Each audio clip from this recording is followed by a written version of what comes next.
Thank you very much. I know that we have, besides a few of the concert choir singers, we have some faculty in attendance. Thank you all for coming. And to those of you that are watching on the simulcast, we welcome you to this, our first fall 2020 concert for the ISU choral area. It is the ISU Choirs Fall Concert.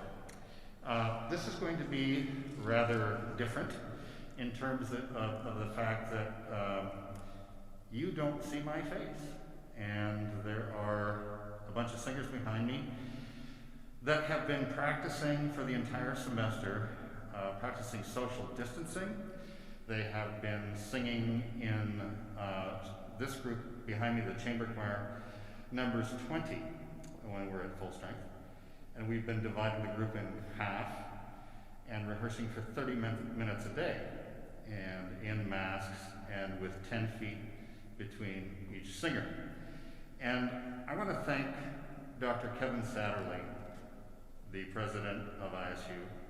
I'd like to thank Dr. Candy Turley Ames, the dean of the College of Arts and Letters. And I'd like to thank Dr. Tom Hassenflug, the chair of the Department of Music, all for implementing and sticking with protocols that have allowed some of the activities on this campus, which are deemed to be most risk in terms of COVID, to continue. And it is these protocols, plus the incredible spirit of the people you've seen behind me and some of the folks that are waiting to sing, that have enabled us to present you this performance tonight. There are 14 of 20 singers up here. We are carrying on.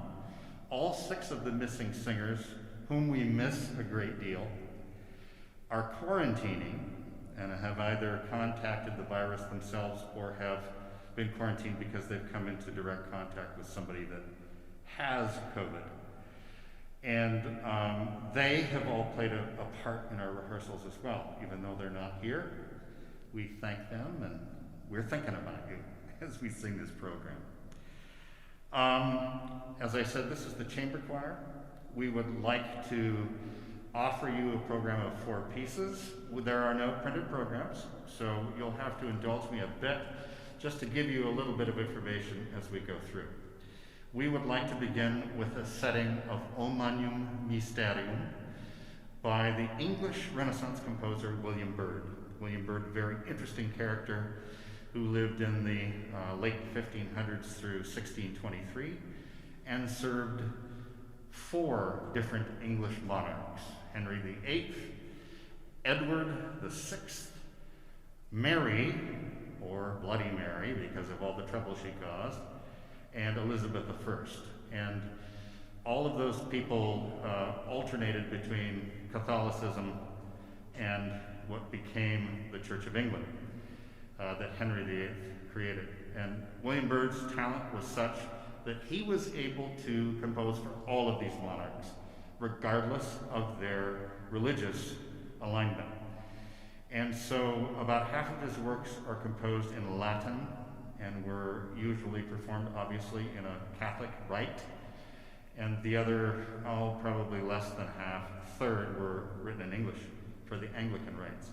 We're going to sing one of those settings that was written in Latin by this composer. O great mystery and wondrous sacrament, that animals should see the Lord born, lying in a manger.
From the English cathedrals, we'd like to continue to St.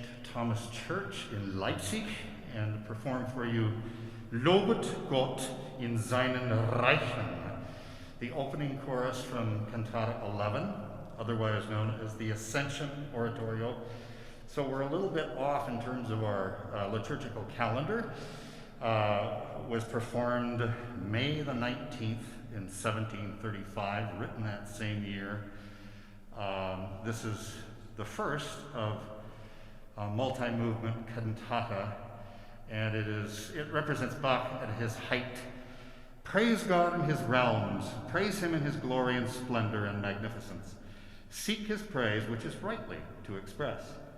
With an assembled choir, a song to honor and a praise make. Praise God in his realms. Johann Sebastian Bach and our orchestra, Natalia Lauck.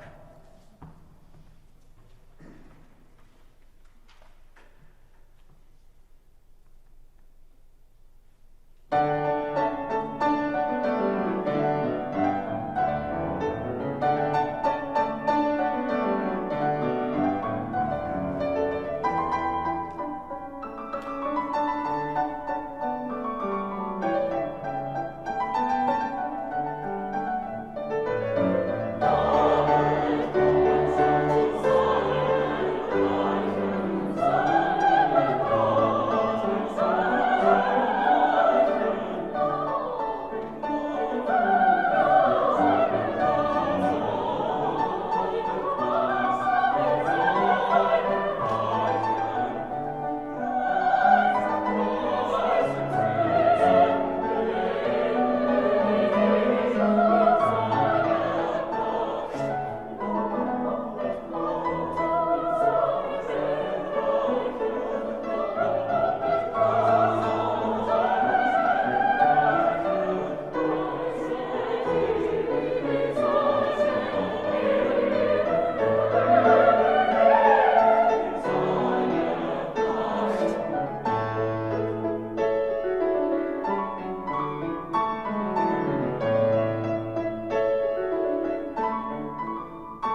We're going to have to hire you concert choir members to come in as an audience for the rest of the year. This is just such a wonderful lift for the soul. To be up here and actually singing music in this hall in a performance setting, regardless of what, literally is happening. We are learning, I think, that we must sing even for ourselves. And those of you that are listening, we hope that you're hearing that and seeing that in what we're doing, masks or not. We would like to change styles a great deal. Josef Rheinberger was slightly later than Johannes Brahms, and his music spans the Romantic to the late post-Romantic era, but he was a very conservative composer, and for his church music he was especially conservative and wrote almost entirely a cappella church music. We're going to sing a secular poem for you, setting by Eichendorff, and Lachung in German, basically roughly translated, means temptation. And so the temptation is, aren't you just tempted to see this beautiful, wonderful scene, nature, and I'll describe it to you. Do you not hear the trees rustling outside in the air? Aren't you tempted to listen from the balcony to the sound all the way to the ground? Where the many brooks flow wonderfully in the moonlight, aren't you tempted to view where the silent castles look into the river from the high rock above? Don't you know these light-hearted songs from the good old days? They awaken again in the night, in the lonely forest solitude, where the dreaming trees are listening and the lilac smells sultry. And in the river, the water nymphs. Down here, it's so cool. Josef Rheinberger Locum.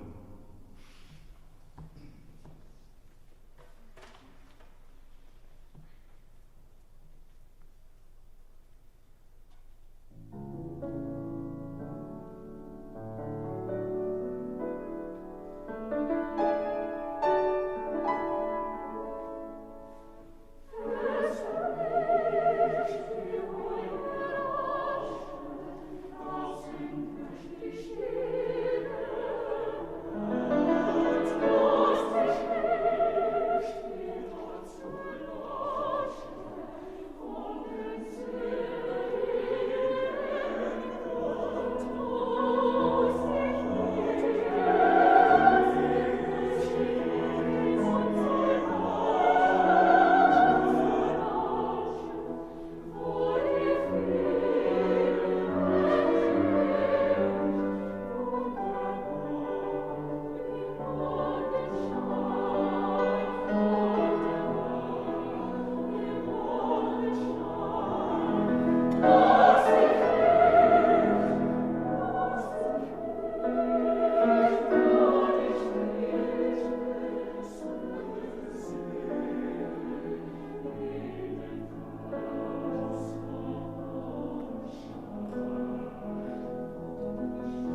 1999 seems like a couple of years ago to me, but it's been a while already.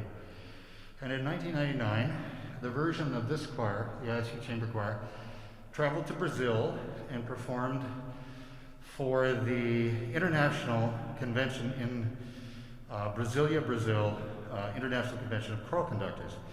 And there were literally conductors, of course, from all over Brazil, Latin America, a few from around the world, and ours was the only choir that was there from the United States. And one of the pieces that we learned, because we served as the demonstration choir for renowned conductor Weston Noble, was the piece that we're going to sing for you now, You Are the New Day. And I remember the text being so poignant at that time, and I think it probably is even more now. It basically calls on the promise of a new generation to fulfill, or the yearning of that generation to fulfill its destiny by being given a chance to live in a world that is free from strife, war, mutually assured destruction, bondage, the things that really keep us from our better selves. And this is a time for a piece like this. Hopefully you'll be able to understand this. It is in English, but the masks don't help. I won't read you the whole text. It goes on, but You Are the New Day signifies that the generation of today, we hope that they will realize all their promise and fulfill their destiny. This was made famous by the King's Singers in the 1980s, and then this arrangement was made right from their recording.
All right, this is where it gets a little bit different. This will remind some of you faculty of the choral invitational, and that you're going to see the inner workings now of how we get from point A to point B.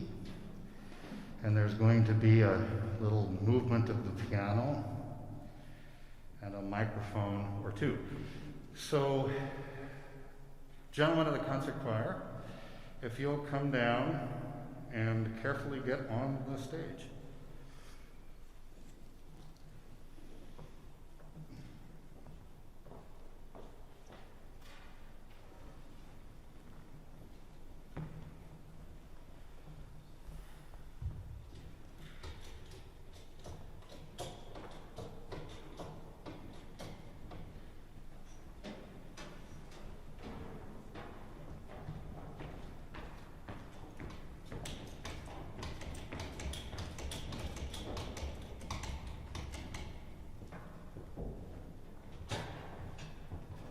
Just come on over the front.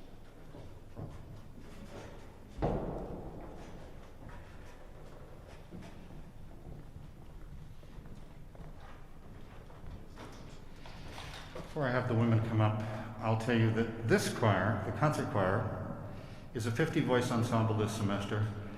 And this choir was divided into three. And each of those three groups rehearsed every day. Sometimes we split it into two, and we ended up using three different rooms: the choir room, Goranson Hall, and the Student Union Building ballroom. And we found out that the Student Union Building ballroom moves air to the tune of exchanges all the air in that room 6 times an hour.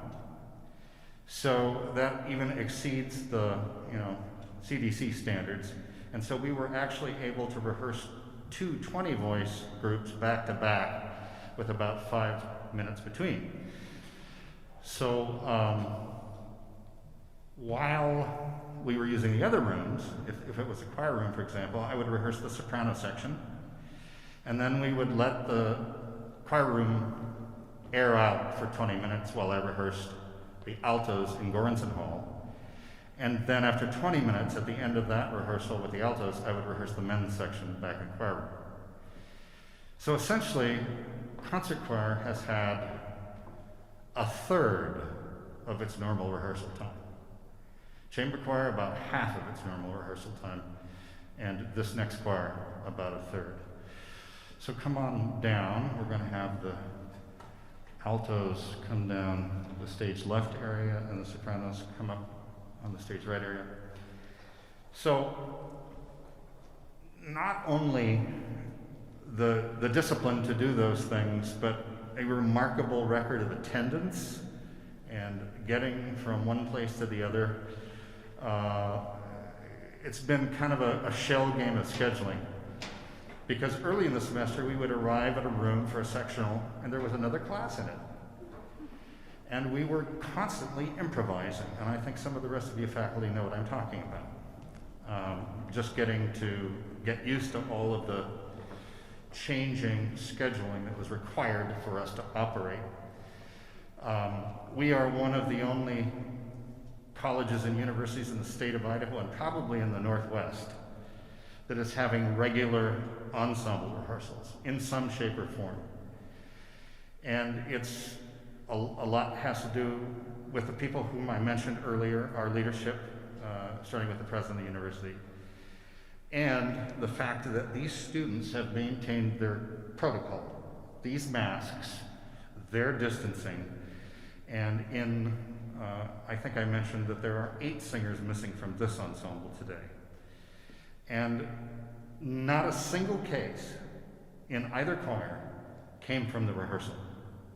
That's remarkable. And it's because of this quarantining and the immediate distancing that we've practiced. So I would dare to say that the choirs are practicing the strictest COVID protocol on campus. And I want to really congratulate them for that, and just for the efforts that they've put in to be here today. So now we have the ISU Concert Choir, And we would like to begin with, from Judas Maccabeus, the great Oratorio by George Friedrich Handel, Sing Unto God, and once again, Natalia Lauk is providing the orchestral accompaniment. Thank you.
Thank you. We've also got faculty and friends that know how to clap.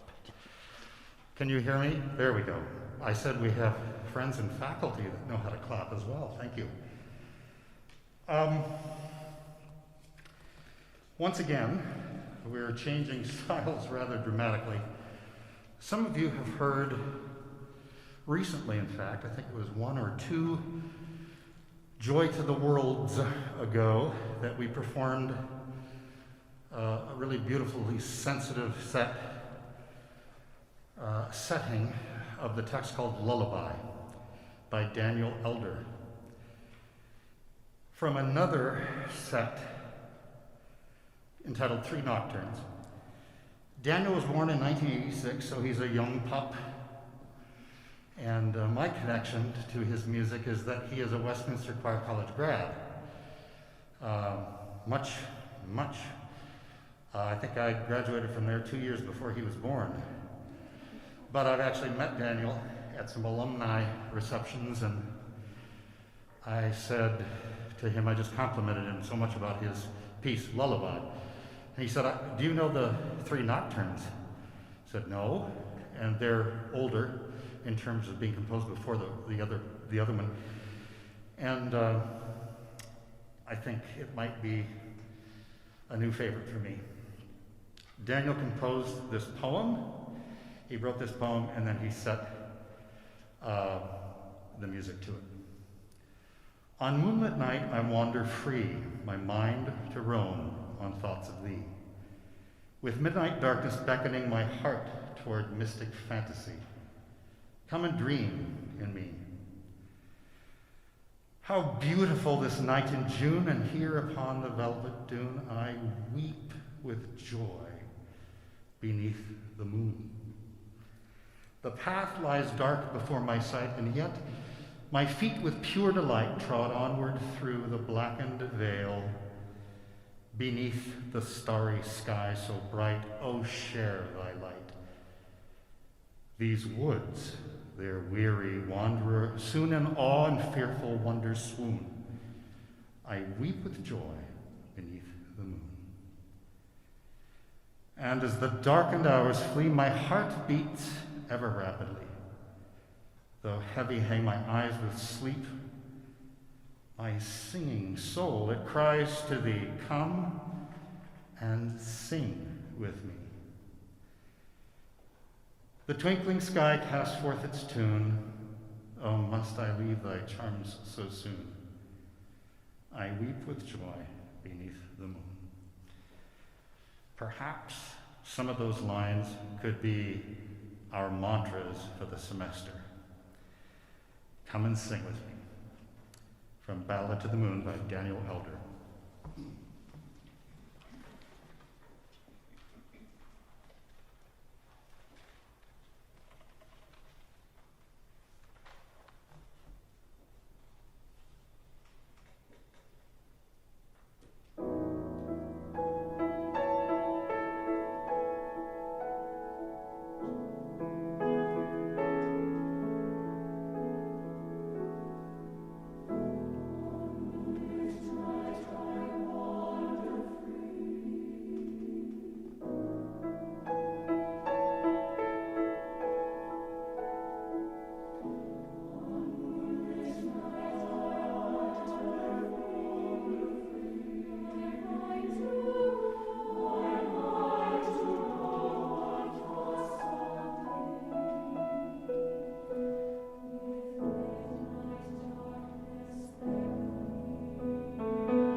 Alberto Favaro from Argentina said a text by Mario Benedetti, one of the best known poets in Uruguay. And first of all, because we're singing this in Spanish, and because we're singing it in an Argentine dialect, I want to thank Joshua Stearns for helping us to pronounce it correctly. This is Joshua right up there. Give him a little hand. Those of you that have sung the Misa Criolla, there's one word right there that is from the Argentine dialect, and so you'll hear hopefully a few of those kinds of articulations in this version of Spanish. It's a beautiful, beautiful folk-like setting, and as so many of you know, so many of the countries in South America, Central America, over the last 80 or 100 years have been riven with violent overthrows of governments, dictator regimes, etc., coming in, experiments in democracy, perhaps that have gone wrong, and then that kind of vacillation back and forth. And so sort of like the Middle East, those folks have struggled with just living their lives in the middle of untold violence. And the poem makes sense less as a love song than it does as the love of someone's spirit. And without reading you every line, I'm going to give you kind of the gist. The chorus, both of the text and our chorus behind me, reiterates certain statements, and that is, if I adore you, it's because you're my love, you're my intimate friend, my all. And in the street, arm in arm, we are so much more than two. So in the street, of course, is referring to expressing freedom, expressing those kinds of things, maybe in a protest. Jen Assumption is going to sing, basically, I love you because your hands work for justice. Deanna Cole is going to sing, I adore your eyes, your gaze which creates the future. Your mouth is yours and mine, your mouth is never mistaken. I love you because your mouth knows how to cry out for rebellion. That's what the chorus reiterates. So he or she loves him or her because of what they say from their mouth. The chorus then says, I want you in my paradise, which is to say, in my country. I want the people to live happily, even though they aren't allowed to. Michaela Mitchell will sing, your sincere face, wandering spirit, for your weeping for the people. I love all that about you. Sophie Belling will say, sing, and because our love isn't famous or naive, because we're a couple that knows, in the streets we are not alone. We would like to sing for you Alberto Favaro's setting of Tequila.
make sure I don't forget anything at the end of the concert.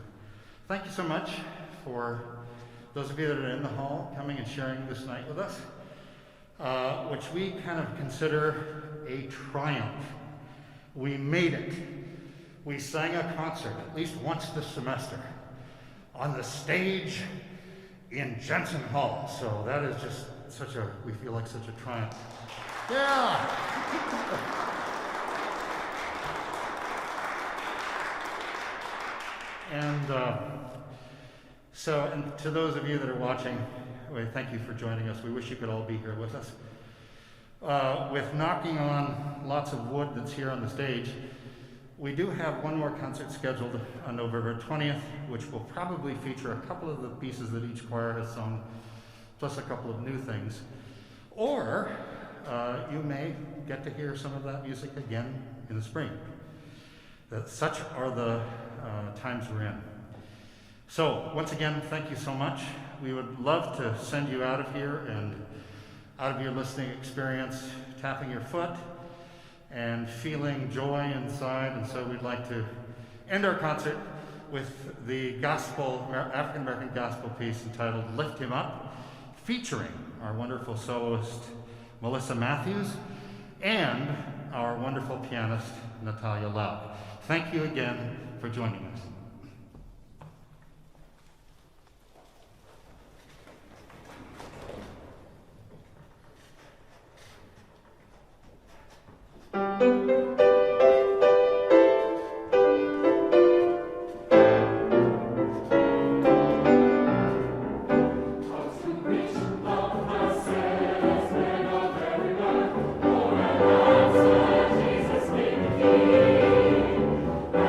Amen.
ahead.